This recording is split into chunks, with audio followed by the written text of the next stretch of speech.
Seems like as good a time as any to check back in with our favorite interconnected universe, the Energon universe.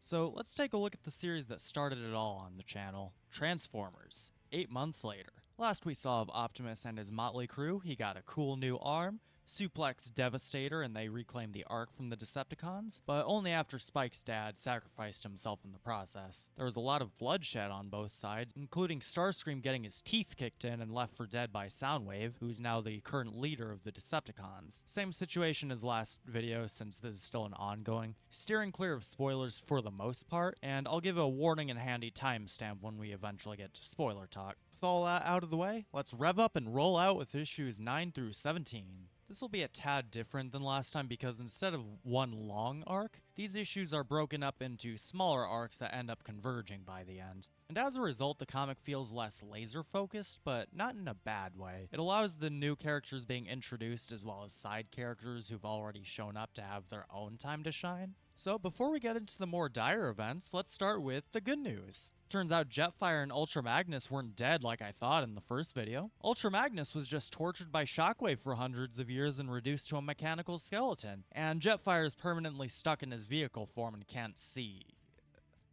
Okay, those may actually be worse. Maybe I shouldn't have led with that. Hey, speaking of Shockwave, he's the main villain of this particular arc, and he is glorious. Following up on his appearance in Void Rivals, he's contacted by Soundwave so they can team up and do that classic G1 cartoon scheme of converting Earth's resources into energy they can use, and hopefully kill the Autobots while doing it. I gotta commend D-Dubs here. Shockwave is everything I was hoping for out of this universe. He's a force to be reckoned with to the point where even Optimus has a hard time with him, while also being a genius and highly respected among the Decepticons. I especially like the brotherly dynamic between him and Soundwave. I'm not sure if they're intended to literally be brothers, but that's how I'm choosing to see their relationship.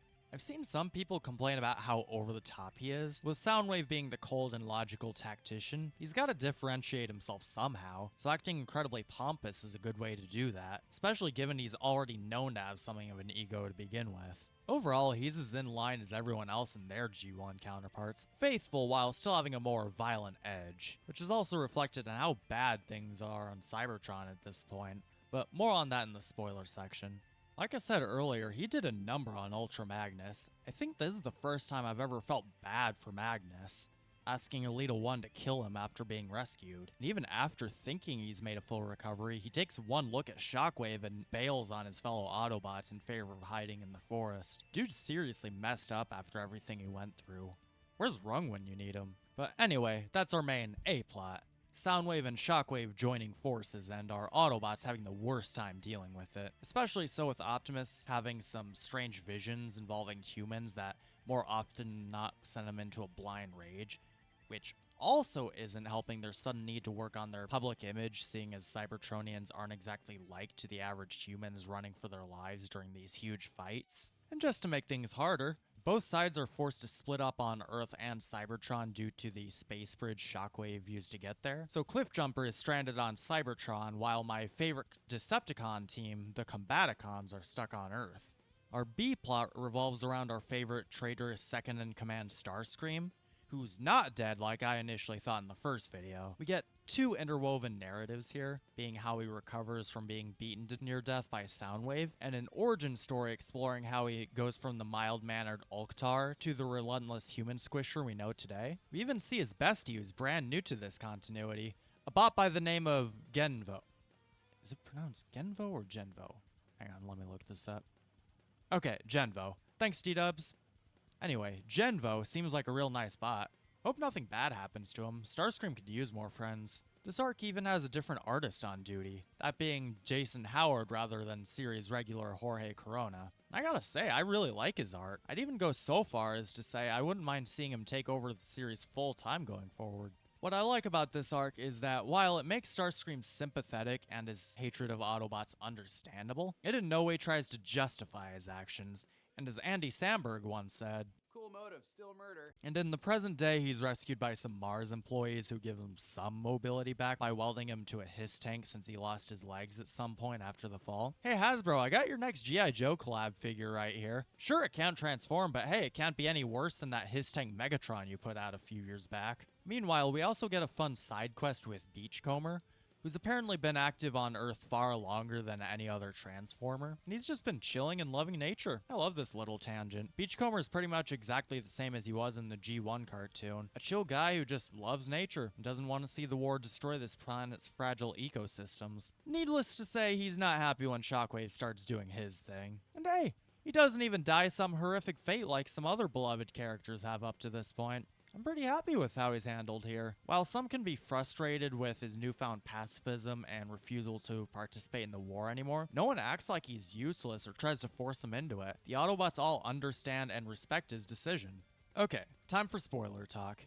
This may seem early in the video for it, but most of what I have to talk about is pretty spoiler heavy, so strap yourselves in. Skip to the timestamp on screen if you don't want to be spoiled. And just wait for them to leave. Okay, we're good.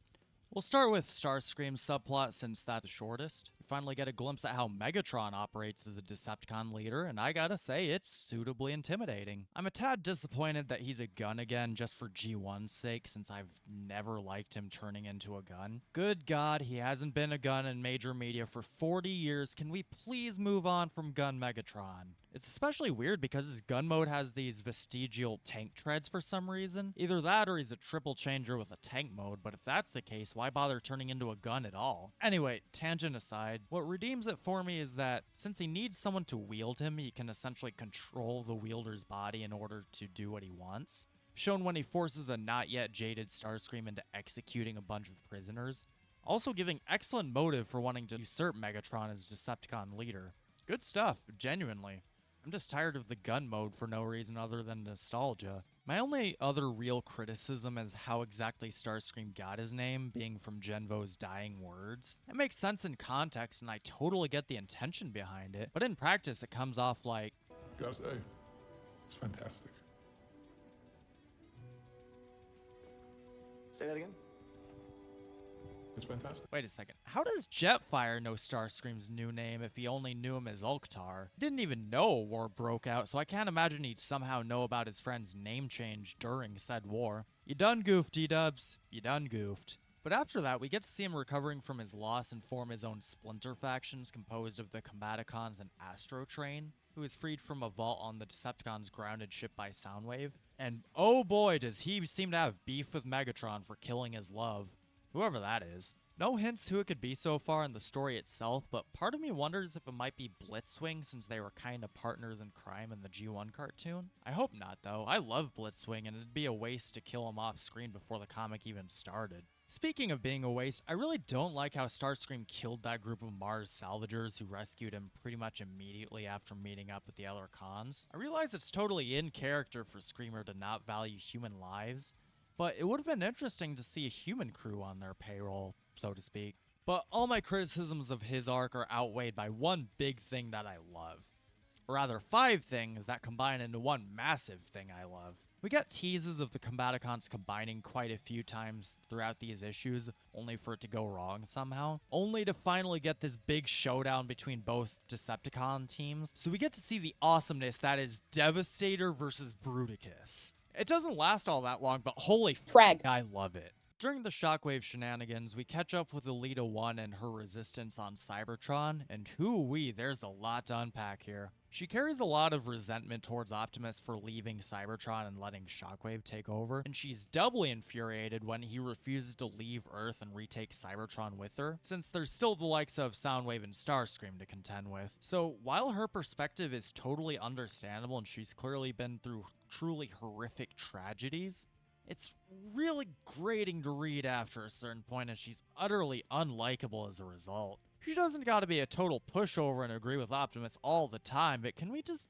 like, dial it back a notch? All I'm asking. At this rate, she's quickly on track to becoming just as bad as the cons, which, hey, might be an interesting arc. Who knows? Speaking of Elita, after the Autobots are split between the 2 planets, we start seeing just how bad our situation has become. Hey look, it's my boy Ramjet, he's here now. Oh, now he's dead. That's a bummer. Yeah, resources are so slim that even the Autobots have resorted to siphoning energon from their enemies' corpses. Now that's dark. But hey, it's not all bad. Some bots we saw in earlier issues like Warpath survived, though not all. Daniel, I forgive you for killing Offcom. But why? on God's earth is he still alive? Longtime viewers of the channel know Blue Streak makes my blood boil, so I'm just gonna cut that rant short. Anyway, the situation isn't quite as hopeless as it once was because of two factors. One, Optimus did end up killing Shockwave in a fit of vision-induced rage, which on one hand I am a bit bummed about since Shockwave is one of my favorite Transformers characters, but on the other hand, look at this. How else is he gonna not be a threat to everyone on both planets? Even Optimus Prime can't talk no jutsu, this guy. But D-Dubs has alluded in the letters column that this death may not be as permanent as it appears, so there's that. The other major source of hope is that Cliffjumper finds a container full of the sparks of his clan, which he mentioned being all killed by Starscream in the first arc. They managed to get this container to the well of all sparks and drop it in, as well as the wreckage of Carly's van for material on a suitable alt mode, and the sparks fuse into one singular being hereby known as Shredhead. I've only known Shredhead for about 20 minutes, but if anything were to happen to them, I'd kill everyone in the room and then myself. Maybe I'll be proven wrong in the next issue or two, but I'm really curious to see what's going on with Optimus's visions. Given his eyes turn pink, which is the color of Energon in this universe, and the timing of it all, I'm wondering if it somehow has anything to do with the events of Void Rivals, seeing as this is happening roughly at the same time as that big frag thing starting to stir. Okay.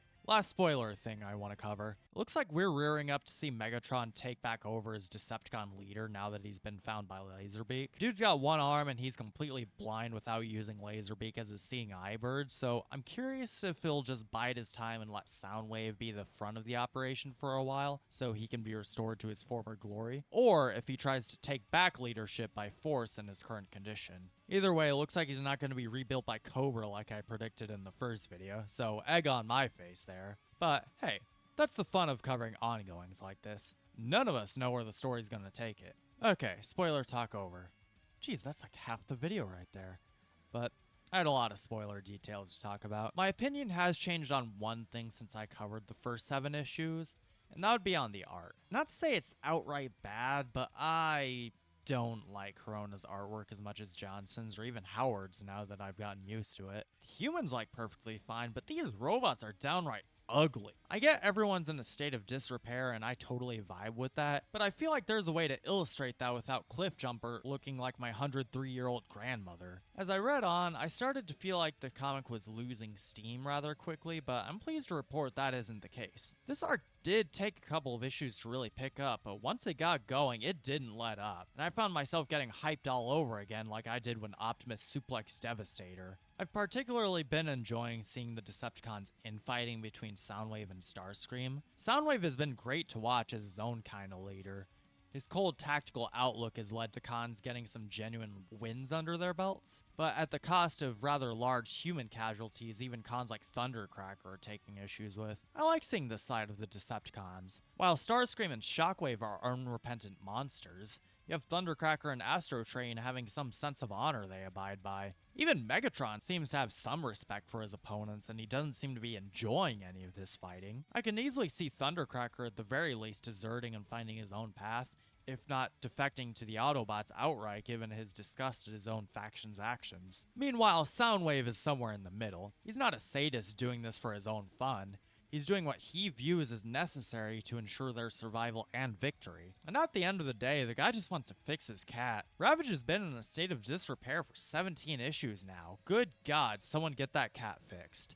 Overall, though, this comic continues to be my most anticipated release month to month. I just worry for the future since Johnson's set to end his run with issue 25 with a new as of yet unannounced writer taking over with number 26. I can only assume Skybound's got someone picked out since that's just 6 months away at this point. And I really hope whoever it is can hit the ground running because they've got some mighty big shoes to fill at this point. Hey guys, going off script for a second, but I just wanted to make a quick announcement before the video is over, and I'll make a post in the community tab as well about it. So after this video goes live, I'm going to take a break from YouTube for about a month, so no new topic videos like this throughout the entirety of March, but I'll be back in time for April. No specific reason for it. There's no drama or illness, anything like that. I just want to take a step back before I potentially burn myself out with this kind of content, as well as I just want to take some time and focus on projects that aren't YouTube related, but that's all. Back to the video. So, with all that being said, This is Major Disaster signing off. Thank you all so much for watching, and make sure to do all the YouTube things, like and share and comment and whatnot. And most importantly, make sure to look away from your screen for at least 20 seconds to prevent Starscream from calling you a bitch.